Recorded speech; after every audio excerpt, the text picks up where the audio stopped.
Olá e bem-vindos. Hoje vamos mergulhar num conjunto de fotografias e notas biográficas de um nome que se calhar não é logo reconhecido por toda a gente, mas cujo trabalho mudou a forma como olhamos para o mundo.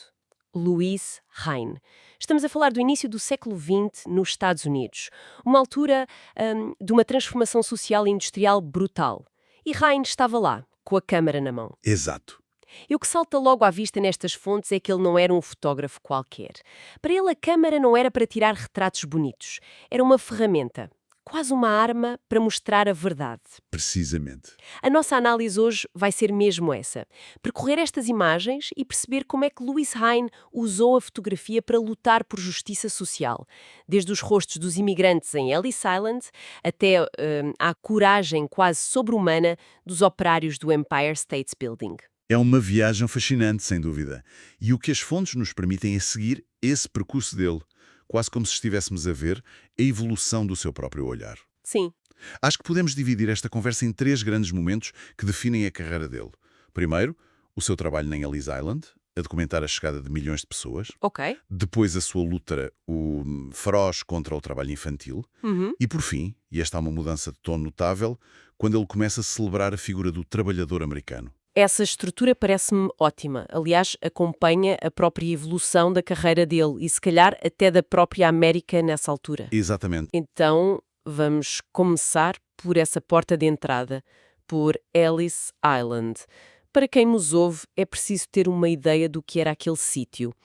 Basicamente, entre o final do século XIX e o início do XX, se alguém quisesse emigrar da Europa para os Estados Unidos, era quase certo que passaria por ali. Era a porta de entrada. Uma pequena ilha em Nova Iorque, que era um funil para milhões de sonhos, mas também de muitos medos. Exato. E era um lugar de uma intensidade emocional tremenda.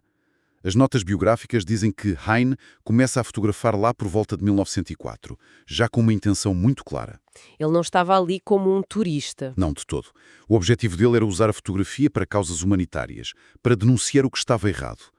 E em Ellis Island o que ele encontrou foi um sistema burocrático, frio, que tratava as pessoas como números. Hum. E ele quis captar isso. A insegurança, o desespero, a confusão nos rostos de quem chegava, muitas vezes sem saber uma palavra de inglês, à procura da tal terra prometida. E as imagens que temos são a prova disso. Há uma da sala principal dos serviços de imigração, por volta de 1910, que é impressionante. Sim, é verdade. Está cheia de gente, dividida por barreiras de metal. A sensação não é de acolhimento, é quase de contenção, parece gado. Sim, quase como se fossem animais num curral. E depois há os retratos mais próximos, como o de um grupo de crianças imigrantes, de 1908. As roupas gastas, os olhares um pouco perdidos. Percebe-se imediatamente que são pessoas a fugir da pobreza, de uma Europa em crise. Sim, ele queria mostrar a realidade sem filtros. E talvez a fotografia que melhor resume esta fase seja a da família italiana num barco deixando Ellis Island, de 1905. É uma imagem fortíssima. Vemos a família, já depois de ter passado por todo aquele processo desgastante, a caminho da cidade. E a primeira coisa que salta à vista é que não há sorrisos de alívio, não há euforia nenhuma. Não, de todo. A expressão deles é pesada. As notas descrevem-na como desencantada e acho que é a palavra certa. É a palavra certa. Parecem exaustos e preocupados com o futuro completamente incerto que têm pela frente. Precisamente. É o realismo cru a funcionar. Mas, e aqui está a genialidade de Ayn Rand, não é só isso que a fotografia nos mostra. Se olharmos com mais atenção, especialmente para a mãe, Sim. há uma certa dignidade. Uma força. As fontes falam numa energia interior e uma subtil esperança. Eles agarram só os poucos pertences que trouxeram como se fossem tesouros. É verdade. Ele não os vitimiza. Não. Ele mostra que, apesar de tudo, são pessoas resilientes com a sua própria história e força. E qual era o objetivo prático disto? Quer dizer, ele não estava a tirar estas fotos para uma galeria de arte, pois não? De maneira nenhuma. O objetivo era ativismo puro. As notas explicam que ele acompanhava todo o processo de registro e de acomodação destas famílias. Ok. E depois usava estas imagens como prova, como um murro na mesa, para pressionar as autoridades e as organizações de caridade. O argumento dele era visual. Era completamente visual. Vejam estas pessoas. Vejam as condições em que chegam. Precisam de melhor alojamento, de trabalho, de educação. Era fotojornalismo com uma missão muito, muito clara. E esse ativismo não ficou por ali, pois não, porque se a situação dos imigrantes era precária, as fontes mostram que ela encontrou uma realidade ainda mais chocante quando virou a lente para as crianças. Sim, esse foi talvez o combate mais importante da vida dele. Em 1908, ele torna-se o fotógrafo oficial do Comitê Nacional do Trabalho Infantil. E o que ele se propõe a fazer é documentar uma realidade que muitos americanos ou não conheciam ou preferiam ignorar. A exploração sistemática de crianças na indústria. Exatamente. As fontes usam a expressão imagens terríveis e quando olhamos para elas percebemos que não é um exagero. Não é de todo. Estamos a falar de fotografias de crianças muito pequenas em minas de carvão, sujas da cabeça aos pés, meninas descalças ao lado de tiares gigantes, rapazes a trabalhar de noite em fábricas de vidro. São cenários que hoje nos parecem, sei lá, saídos de um filme de terror. Mas era a realidade. E a forma como ele as documentava era incrivelmente eficaz.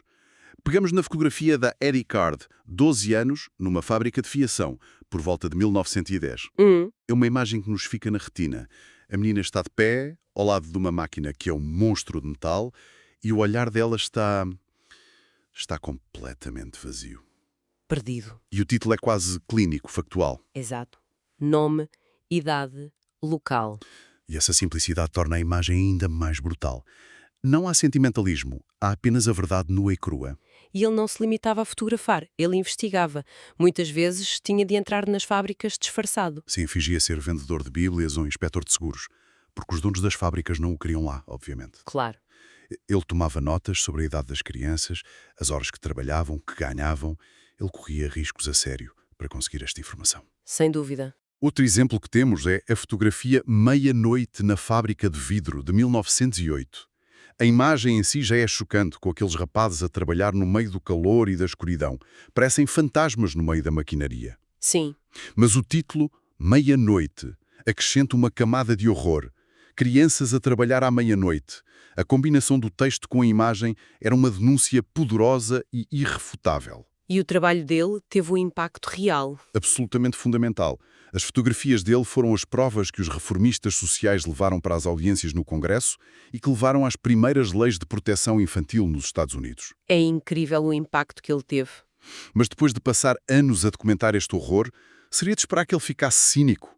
No entanto, as fontes sugerem que ele fez uma viragem de 180 graus. Sim, como é que se explica essa passagem da denúncia para o que parece ser quase uma celebração do trabalho? Essa é uma excelente pergunta e é o que torna a carreira dele tão complexa e interessante. Não foi uma mudança da noite para o dia, mas a partir da década de 1920 vemos uma alteração clara no seu foco. Para entender isto, temos de pensar no contexto. A América estava a sair da Primeira Guerra Mundial. Entrava nos loucos anos 20. Uma era de otimismo, de progresso tecnológico, de construção de uma identidade nacional forte. Certo. E Rhim parece ter sentido que o seu papel também tinha de mudar. Em vez de apenas mostrar o que estava errado, ele queria mostrar a força e a capacidade do trabalhador americano. O indivíduo que estava literalmente a construir essa nova nação. Então ele passa de fotógrafo ativista a uma espécie de fotógrafo poeta do mundo industrial? De certa forma, sim. Veja-se a fotografia mecânico da Casa das Máquinas, trabalhando numa bomba de vapor, de 1920. A diferença em relação às fotos das crianças é abismal. É outra coisa. Completamente.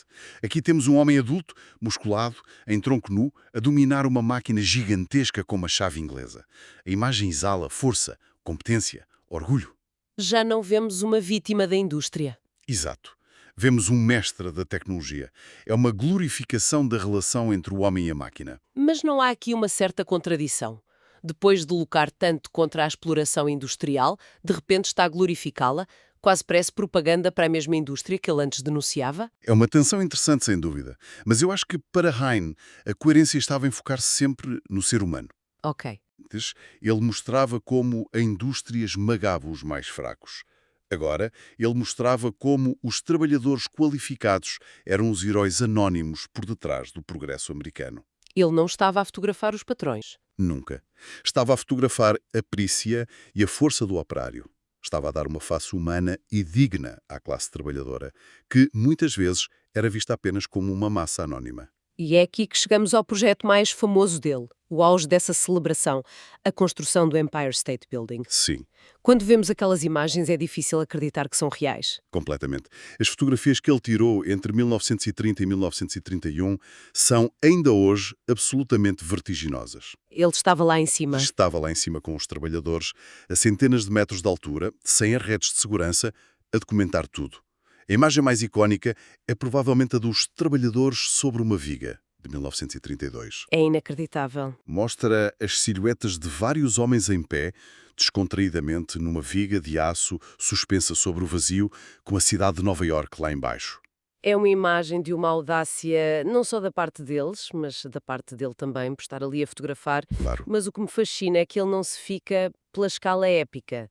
Há outras fotos que são muito mais íntimas, como a da pausa para almoçar e fumar, de 1931. Sim, essa é fantástica. Vemos um único trabalhador sentado na viga a acender um cigarro com o Chrysler Building ao fundo.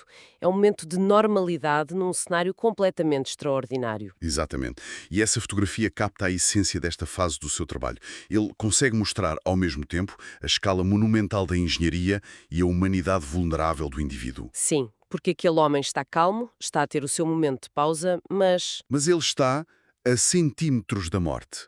Ayn Rand transforma estes trabalhadores anónimos em titãs modernos. Eles não são apenas operários, são os construtores de mitos, os homens que ergueram o maior símbolo do progresso do século XX com as próprias mãos. ele ajudou a criar o arquétipo do herói da classe trabalhadora americana. Sem dúvida nenhuma. Então, se olharmos para o percurso todo, é uma jornada incrível. Ele começa por dar um rosto e um nome aos mais invisíveis, os imigrantes. Depois usa a câmara como uma arma para proteger os mais explorados, as crianças. E termina a usar essa mesma câmara para transformar os trabalhadores em heróis nacionais. Sim, e o fio condutor que une tudo isto e que as nossas fontes deixam bem claro é a sua crença inabalável no poder da fotografia. Louis Haim acreditava que, se mostrasse a verdade de uma forma realista e convincente, as pessoas seriam forçadas a reagir.